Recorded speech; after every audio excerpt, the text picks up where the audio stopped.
Europe 1. Les experts européens sont en studio. Nicolas Bouzou pour l'économie. Bonjour Nicolas.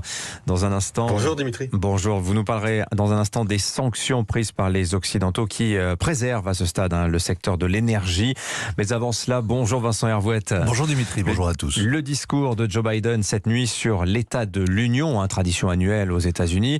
Le président s'est fait acclamer debout quand il a traité Vladimir Poutine de dictateur. Oui, alors c'est une vraie tradition, c'est comme le discours du trône, pas un mot n'est improvisé. Poutine avait tort, nous étions prêts, a dit Joe Biden, prêts avec le gros bâton des sanctions à portée de main, car, dit-il, les dictateurs doivent payer le prix de leur agression où ils causent encore plus de chaos. L'Occident est de retour, l'Amérique, phare des nations, la Nouvelle-Jérusalem. Joe Biden était cette nuit ce président impérial qui rassure le monde libre. Il avait annoncé au printemps cette grande coalition des démocraties. En août, la retraite calamiteuse d'Afghanistan a désespéré la vraie coalition qui s'était exprimée pendant 20 ans à pacifier l'Afghanistan. Mais l'Amérique a jeté l'éponge, abandonnant les Afghans et les Afghanes à leur sort, sans un regard en arrière, sans un mot à ses alliés. Mais aujourd'hui, l'ambassadrice d'Ukraine à Washington, assise au Capitole aux côtés de Jill Biden, invitée d'honneur et reine d'un jour, est acclamée par les congressmen, preuve vivante que l'Amérique se tient aux côtés des démocraties, qu'elle les rassemble, qu'elle les protège. Depuis 6 jours, la coalition des démocraties existe, agit, contre-attaque. Elle a retrouvé son vieil ennemi. Il faut un danger pour que les nations s'unissent. Vladimir Poutine est ce repoussoir. Il a restauré l'Occident, à défaut d'avoir restauré glacis autour de la Russie. La première erreur serait de croire que le monde est d'accord. La seconde erreur, c'est que le monde est moins dangereux. La condamnation de l'agression russe, malgré tout, Vincent, elle est quand même générale. Elle est unanime en Europe, dans les pays du G7, les démocraties les plus riches, mais sur tous les continents, il y a des pays qui hésitent, se taisent, appellent à une solution diplomatique, conseillent le dialogue. Il y a tous les petits clients de la Russie d'abord, qu'elle tient à bout de bras et qui l'applaudissent, du Venezuela à la Syrie, de la Birmanie au Bélarus.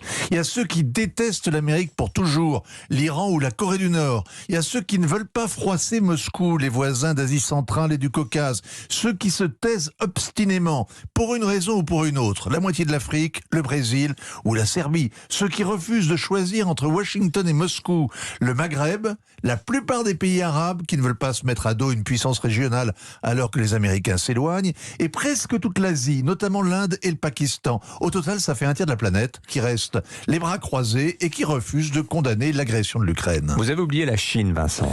Avant de lancer ses chars sur Kiev, Vladimir Poutine a pris la peine d'aller s'asseoir aux côtés de Xi Jinping et pas à 7 mètres, et il a attendu la fin des Jeux Olympiques. En retour, il a le soutien du bout des lèvres de Pékin.